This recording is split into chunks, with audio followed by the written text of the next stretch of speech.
Hello, welcome back to ladies planet. ഇന്ന് നമ്മൾ ചെയ്യുന്നത് കപ്പയും ചിക്കനും കൊണ്ട് വളരെ ടേസ്റ്റി ആയിട്ട് ചെയ്തെടുക്കാൻ പറ്റുന്ന ഒരു ഈവനിങ് സ്നാക്കാണ് കേട്ടോ. നല്ല ടേസ്റ്റി ആയിട്ടുള്ളൊരു എരിയൻ പലഹാരമാണ്. നിങ്ങൾക്ക് എന്തായാലും ഇഷ്ടമാവും. നമുക്ക് എങ്ങനെയാണ് ഇത് ഉണ്ടാക്കുന്നത് എന്നുള്ളത് നോക്കാം. വീഡിയോയിലേക്ക് പോകുന്നതിൻ്റെ മുൻപായിട്ട് ചാനൽ സബ്സ്ക്രൈബ് ചെയ്യാതെ വീഡിയോ കാണുന്നെങ്കിൽ ഇപ്പോൾ തന്നെ ഒന്ന് സബ്സ്ക്രൈബ് ചെയ്ത് സപ്പോർട്ട് ചെയ്യാം. വീഡിയോ ഇഷ്ടപ്പെടുകയാണെങ്കിൽ ആ ലൈക്ക് ബട്ടൺ ഒന്ന് ക്ലിക്ക് ചെയ്യാം. അപ്പോൾ ഇതുണ്ടാക്കാനായിട്ട് ആവശ്യത്തിനുള്ള കപ്പ എടുത്തിട്ട് നമുക്കൊന്ന് വേവിക്കാൻ വെക്കാം. ഞാനിവിടെ മീഡിയം സൈസിലുള്ളൊരു കപ്പയുടെ കഷ്ണമാണ് കേട്ടോ എടുത്തിട്ടുള്ളത്. തൊലിയൊക്കെ കളഞ്ഞതിന് ശേഷം കഴുകി വൃത്തിയാക്കി ചെറിയ കഷ്ണങ്ങളാക്കിയിട്ട് പ്രഷർ കുക്കറിലേക്ക് ചേർത്തിട്ടുണ്ട്. ആവശ്യത്തിനുള്ള വെള്ളവും ഉപ്പും ചേർത്തിട്ട് നമുക്കിതൊന്ന് വേവിച്ചെടുക്കാം. കപ്പ മുങ്ങിക്കിടക്കുന്ന രീതിയിൽ വെള്ളം ചേർത്ത് കൊടുക്കണം കേട്ടോ. എന്നിട്ട് പ്രഷർ കുക്കർ മൂടി വെച്ചൊരു 4 വിസിലാവുന്ന സമയത്ത് നമുക്ക് ലോ ഫ്ലെയിമിൽ ഒരു 5 മിനിറ്റ് കൂടെ വെക്കാം. നല്ലപോലെ ഉടഞ്ഞു കിട്ടാൻ വേണ്ടിയിട്ടാണ് കേട്ടോ. അപ്പോൾ കപ്പ വേവിക്കാൻ വെച്ചിട്ടുണ്ട്. ഇനി നമുക്കിതിലേക്കുള്ള ചിക്കനും ഒന്ന് വേവിക്കാൻ വെക്കാം. ചിക്കൻ നമ്മുടെ ആവശ്യത്തിന് എടുക്കാം കേട്ടോ. ഞാനിവിടെ ഒരു 400 ഗ്രാം ചിക്കൻ എടുത്തിട്ടുണ്ട്. ബോൺലെസ് പീസസ് ആണെങ്കിൽ ഒന്നുകൂടെ നല്ലതാണ്. ഇനിയിപ്പോൾ എല്ലുണ്ടെങ്കിലും കുഴപ്പമില്ല, നമുക്കിത് വെന്തതിന് ശേഷം എല്ല് മാറ്റിയെടുത്താൽ മതി. ആവശ്യത്തിനുള്ള ഉപ്പും കുറച്ച് മഞ്ഞൾപ്പൊടിയും വെള്ളവും ചേർത്തിട്ട് വേവിക്കാൻ വേണ്ടിയിട്ട് വെച്ചിട്ടുണ്ട്.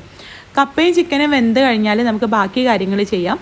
അതിന് വേണ്ടിയിട്ട് ഒരു കടായി ചൂടാക്കിയിട്ട് അതിലേക്ക് കുറച്ച് വെളിച്ചെണ്ണ ചേർത്തിട്ടുണ്ട്. ഒരു 3 ടേബിൾ സ്പൂണോളം വെളിച്ചെണ്ണ ചൂടായി വരുമ്പോൾ മീഡിയം സൈസിലുള്ള ഒരു സവാള പൊടിയായിട്ട് അരിഞ്ഞതും എരിവിന് ആവശ്യത്തിനുള്ള പച്ചമുളകും 3 തണ്ട് കറിവേപ്പില അരിഞ്ഞതും ആവശ്യത്തിനുള്ള ഉപ്പ് ചേർത്തിട്ട് നല്ല പോലെ ഒന്ന് വഴറ്റിയെടുക്കാം. സവാള നല്ല പോലെ വഴന്ന് കിട്ടണം കേട്ടോ. ഈ സമയം കൊണ്ട് നമ്മുടെ കപ്പയും ചിക്കനൊക്കെ വെന്ത് വന്നിട്ടുണ്ട്. കപ്പ നമുക്ക് നല്ല പോലെ ഒന്ന് ഉടച്ചെടുത്ത് മാറ്റി വെക്കണം.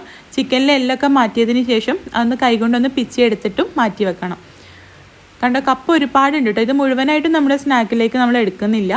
അപ്പോൾ എന്തായാലും നമുക്കിതൊന്ന് ഉടച്ചെടുത്ത് മാറ്റി വെക്കാം.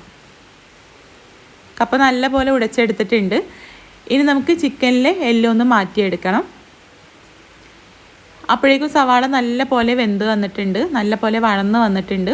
ഇതിലേക്ക് 1 ടേബിൾ സ്പൂൺ ഇഞ്ചി വെളുത്തുള്ളി പേസ്റ്റ് ചേർത്തിട്ട് അതിൻ്റെ പച്ചമണം പോകാൻ വേണ്ടിയിട്ട് നല്ല പോലെ ഒന്ന് ഇളക്കി കൊടുക്കാം. ഇതിൻ്റെ പച്ചമണം പോയി കഴിഞ്ഞാൽ ഇതിലേക്കുള്ള മസാലപ്പൊടികൾ ചേർക്കാം. 1/2 ടീസ്പൂൺ മഞ്ഞൾപ്പൊടി, 1/2 ടീസ്പൂൺ കുരുമുളക് പൊടി, 1/2 ടീസ്പൂൺ കശ്മീരി മുളക് പൊടി, 1 ടേബിൾ സ്പൂൺ മല്ലിപ്പൊടി. ഇത്രയും മസാലപ്പൊടികളാണ് കേട്ടോ ചേർത്തിട്ടുള്ളത്. നിങ്ങൾക്ക് വേണമെങ്കിൽ ചിക്കൻ മസാലയോ മീറ്റ് മസാലയൊക്കെ ചേർത്ത് കൊടുക്കാം. പെരുംജീരകത്തിൻ്റെ പൊടി അതൊക്കെ ചേർക്കാം കേട്ടോ. അപ്പോൾ ഞാനിവിടെ ഇത്രയും പൊടികളാണ് ചേർത്തിട്ടുള്ളത്. ഇതിൻ്റെ പച്ചമണം പോകുന്ന വരെ നല്ല പോലെ ഒന്ന് ഇളക്കി കൊടുത്തതിന് ശേഷം നമ്മളിവിടെ എല്ലിൽ നിന്നും മാറ്റി വെച്ചിട്ടുള്ള ചിക്കനില്ലേ അത് ഇതിലേക്ക് ചേർത്ത് കൊടുക്കാം. അപ്പോൾ പൊടികളൊക്കെ ചേർത്തപ്പോൾ ഇതൊന്ന് ഡ്രൈ ആയി വന്നിട്ടുണ്ട്. അപ്പോൾ ഇതിലേക്ക് ഒരു 2 ടേബിൾ സ്പൂൺ വെള്ളം കൂടെ ചേർത്ത് കൊടുക്കുന്നുണ്ട് കേട്ടോ. ഈ ചിക്കനിൽ മസാലയൊക്കെ നല്ല പോലെ ഒന്ന് പിടിച്ച് കിട്ടാൻ വേണ്ടിയിട്ടാണ്. എന്നിട്ട് ലോ ഫ്ലെയിമിലേക്ക് മാറ്റിയിട്ട് ഒരു 2 മിനിറ്റ് നമുക്കിതൊന്ന് മൂടി വെച്ച് കൊടുക്കാം. ഇനി ഇത് തുറന്നിട്ട് നമ്മളിവിടെ വേവിച്ച് ഉടച്ച് വെച്ചിട്ടുള്ള കപ്പയില്ലേ അത് ഇതിലേക്ക് ചേർത്ത് കൊടുക്കാം. ഞാനിവിടെ 2 കപ്പാണ് കേട്ടോ കപ്പ എടുത്തിട്ടുള്ളത്. എന്നിട്ട് നല്ല പോലെ ഒന്ന് മിക്സ് ചെയ്തെടുക്കാം. മസാലയൊക്കെ എല്ലാ ഭാഗത്തും എത്തുന്ന രീതിയിൽ മിക്സ് ചെയ്തെടുക്കണം. ഈ സമയത്ത് ഉപ്പ് ചെക്ക് ചെയ്തിട്ട് ആവശ്യമുണ്ടെങ്കിൽ ഉപ്പ് ചേർത്ത് കൊടുക്കാം. പിന്നെ കുറച്ച് മല്ലിയില ചെറുതായിട്ട് അരിഞ്ഞതും കൂടെ ചേർത്ത് ഇളക്കിയിട്ട് നമുക്ക് ഫ്ലെയിം ഓഫ് ചെയ്ത് കൊടുക്കാം. ഇനി ഈ കൂട്ട് നല്ല പോലെ ഒന്ന് തണുത്ത് തരണം. തണുത്തതിന് ശേഷം നമുക്കിത് ഷേപ്പ് ചെയ്തെടുക്കാം. ഇത് നല്ല പോലെ തണുത്ത് വന്നിട്ടുണ്ട്. ഇനി നമുക്കിത് ഷേപ്പ് ചെയ്തെടുക്കാം. നമ്മുടെ ഇഷ്ടത്തിനനുസരിച്ചിട്ട് ഷേപ്പ് ചെയ്തെടുക്കാം കേട്ടോ. ഞാനിവിടെ കയ്യിൽ വെച്ചിട്ട് ചെറിയൊരു ബോൾ പോലെ ആക്കിയിട്ട് ജസ്റ്റ് ഒന്ന് പ്രസ് ചെയ്തിട്ട് ആ ഒരു ഷേപ്പിലാണ് റെഡിയാക്കുന്നത്. അപ്പം ഇങ്ങനെ നമുക്ക് എല്ലാം ഷേപ്പ് ചെയ്തതിന് ശേഷം ഇതൊന്ന് ബ്രെഡ് ക്രംസ് കൊണ്ട് കോട്ട് ചെയ്തെടുക്കണം. അതിന് വേണ്ടിയിട്ട് 2 കോഴിമുട്ട ആദ്യം പൊട്ടിച്ചൊരു ബൗളിലേക്ക് ഇട്ടിട്ടുണ്ട്. അതിലേക്ക് ആവശ്യത്തിനുള്ള ഉപ്പും 1/2 ടീസ്പൂൺ കുരുമുളക് പൊടിയും ചേർത്തിട്ട് നല്ല പോലെ ഒന്ന് മിക്സ് ചെയ്തെടുക്കാം. മിക്സിയിലിട്ട് വേണമെങ്കിൽ ഒന്ന് അടിച്ചെടുത്താലും മതി കേട്ടോ, കയ്യിൽ ഒട്ടിപ്പിടിക്കാതിരിക്കാൻ വേണ്ടിയിട്ട്. പിന്നെ കുറച്ച് ബ്രെഡ് ക്രംസും എടുത്തിട്ടുണ്ട്. ഇനി ഇതിൽ നമ്മൾ ഷേപ്പ് ചെയ്ത് വെച്ചിട്ടുള്ള ഓരോ സ്നാക്കും എടുത്തിട്ട് കോഴിമുട്ടയിൽ ഡിപ്പ് ചെയ്തിട്ട് ബ്രെഡ് ക്രംസിലേക്ക് വെച്ച് കൊടുക്കുക. അപ്പോൾ പരന്ന പാത്രത്തിൽ ബ്രെഡ് ക്രംസ് എടുക്കുകയാണെങ്കിൽ നമുക്ക് കുറേ എണ്ണ ഇതുപോലെ വെച്ച് കൊടുക്കാം. എന്നിട്ട് കൈയൊന്ന് തുടച്ചിട്ട് ബ്രെഡ് ക്രംസ് കൊണ്ട് കോട്ട് ചെയ്തെടുക്കാം. ഇങ്ങനെ എല്ലാം ബ്രെഡ് ക്രംസ് കൊണ്ട് കോട്ട് ചെയ്തതിന് ശേഷം നമുക്ക് നല്ല ചൂടുള്ള എണ്ണയിൽ ഇത് ഫ്രൈ ചെയ്തെടുക്കാം. എണ്ണ നല്ല പോലെ ചൂടാക്കിയതിന് ശേഷം ഒരു ഹൈ ഫ്ലെയിമിലോ അല്ലെങ്കിൽ മീഡിയം ഫ്ലെയിമിലോ ഇട്ടിട്ട് ഫ്രൈ ചെയ്താൽ മതി കേട്ടോ.